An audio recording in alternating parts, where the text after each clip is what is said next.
கார்த்தி தீபா இல்லை இப்போ ஒரு அருமையான எபிசோட் வந்திருக்கு. மிஸ் பண்ணாமல் ஃபுல்லோடையும் கேளுங்க. அதுக்கு முன்னாடி இந்த வீடியோ பிடிச்சிருந்துச்சுன்னா லைக் பண்ணி பாருங்கள். ரொம்ப பிடிச்சிருந்துச்சுன்னா சேனலுக்கு வந்து சப்ஸ்கிரைப் பண்ணி கண்டினியூஸாக ஆதரவு வந்து தாங்க.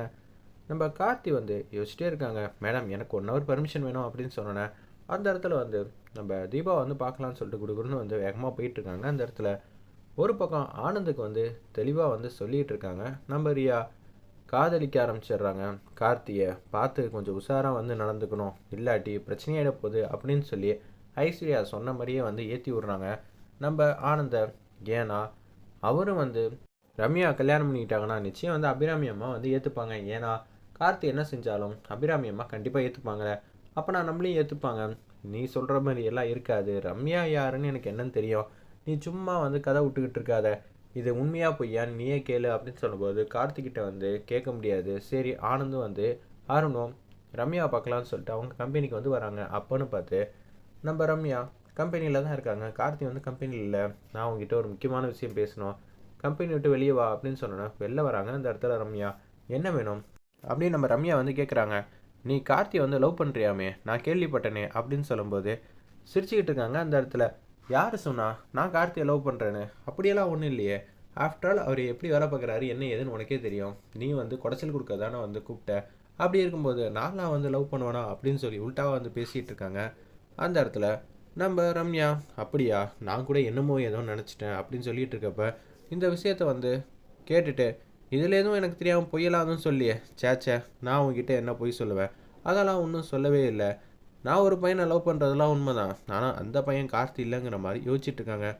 ஒரு பக்கம் தீபா வந்து ஹாஸ்பிட்டல்லேருந்து வந்து வந்துடுறாங்க போல இருக்கு வீட்டுக்கு. கையில் மட்டும் கட்டு போட்டிருக்காங்க.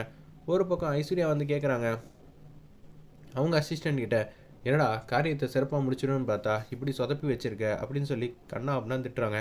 மேடம் என்ன பண்ணுறது, மக்கள் எல்லாம் கூட்டிட்டாங்க, என்னால் எதுவும் பண்ண முடியாமல் போயிடுச்சு, இல்லாட்டி ஏதாவது பிரச்சனை வந்து பண்ணியிருக்கலாங்கிற மாதிரி தான் யோசிக்கிறாங்க. அந்த இடத்துல ஐஸ்வர்யாவோட அசிஸ்டண்ட், சரிடா அடுத்த வாட்டி என்ன ஏதுன்னு பாரு, ஏன்னா இனிமேட்டு தீபா வந்து சும்மா இருக்க மாட்டான், உன்னை பற்றி இருக்கிற விஷயத்தெல்லாம் நிச்சயம் கார்த்திகிட்ட சொல்லிவிடுவா, கொஞ்சம் உஷாராக வந்து இருந்துக்கன்னொன்னே, மேடம் நான் எத்தனை பேரை பார்த்துருக்கேன், நான் பார்த்துக்கிறேன் மேடம், எனக்கு எந்த பிரச்சனையும் இல்லை அப்படின்னு சொல்லிட்டு இருக்காங்க. தீபா வந்து கையில் வந்து கட்டுப்பட்டு இருக்காங்க. அவங்களால முக்கால்வாசி ஆக்டிவிட்டி எல்லாம் செய்யவே முடியல போல இருக்கு. அந்த இடத்துல ஏங்க நான் உங்கள்கிட்ட ஒரு முக்கியமான விஷயம் வந்து சொல்லணும்னு நினச்சேன், அதனால தான். என்னங்க கொஞ்சம் பார்த்து கவனமாக இருந்திருக்கலாம்ல, எதுக்குங்க மார்க்கெட்டுக்கு தனியாக வந்து போகிறீங்க, பார்த்தீங்களா ஸ்லிப்பாகி இது மாதிரி ஆயிடுச்சு, அந்த காருக்காரனை தான் சொல்லணும்னு சொல்லி கார்த்தி வந்து உச்சக்கட்ட கோவத்தில் வந்து பேசும்போது, இது யதார்த்தமாக நடந்தது இல்லைங்க, மிகப்பெரிய சதி வேலை. என்ன சொல்கிறீங்க, நம்ம சூப்பர் மார்க்கெட்லேருந்து ஜாமானை வாங்கிட்டு அப்படியே கேஷுவலாக தான் வந்துக்கிட்டு இருந்தேன். ஆனால் அப்பன்னு எவனோ ஒருத்தன் என்னை வம்பளுத்தான். நான் அவனை வந்து கண்ணத்துலேயே பொழிச்சுன்னு அடித்தோன்னே அவன் ஒரு பொருளை வந்து எடுத்தான்.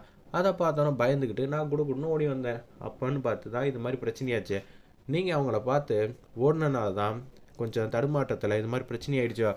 இல்லைங்க, மேலோட்டமாக பார்த்தா அவன் கூட எனக்கு பிரச்சனையாச்சு, நான் ஓடி வந்தேன், இது மாதிரி ஆச்சுன்னு எல்லோரும் விசாரிக்கிற மாதிரி இருந்தால் ஓகே. ஆனால் இதுக்கு பின்னாடி பெரிய சதி வேலையே இருக்குது. நான் ஓடி வரப்போ அவன் வந்து யார்கிட்டயோ வந்து பேசிட்டு கரெக்டாக இருக்கும் இப்போ வாங்குற மாதிரி சொல்லியிருந்தான். அதுக்கப்புறம் தான் அந்த காருக்காரன் வந்திருந்தான். அப்போ நான் ஸ்டார்டிங்லேருந்து என்ன யாரோ ஒருத்தன் ஃபாலோ பண்ணிகிட்டே வேணும்னே பிரச்சனையை வந்து உண்டாக்கியிருக்கான். ஏன்னா ஏதோ ஒன்று பண்ணணும் தான் முடிவில் இருக்கான். எதுக்காக என்ன ஏதுன்னு தெரியவே இல்லை. கொஞ்சம் உஷாராக இருக்கணும். என்னங்க நீங்கள் இப்படியெல்லாம் சொல்லிகிட்டு இருக்கீங்க? அந்த இடத்துல நம்ம கார்த்தி வந்து கேட்குறாங்க, நடந்த விஷயத்த உங்கள்கிட்ட சொல்லணும்ல, எந்த விஷயத்தையும் மறைக்கக்கூடாதுல்ல, அதுக்காக தான் எல்லாத்தையும் உன்கிட்ட வந்து சொல்கிறேங்கிற மாதிரி தீபா வந்து பேசுகிறாங்க. சரிங்க இந்த விஷயத்த நான் பார்த்துக்கிறேன்னு சொல்லிட்டு கார்த்தி வந்து யோசிக்கிறாங்க.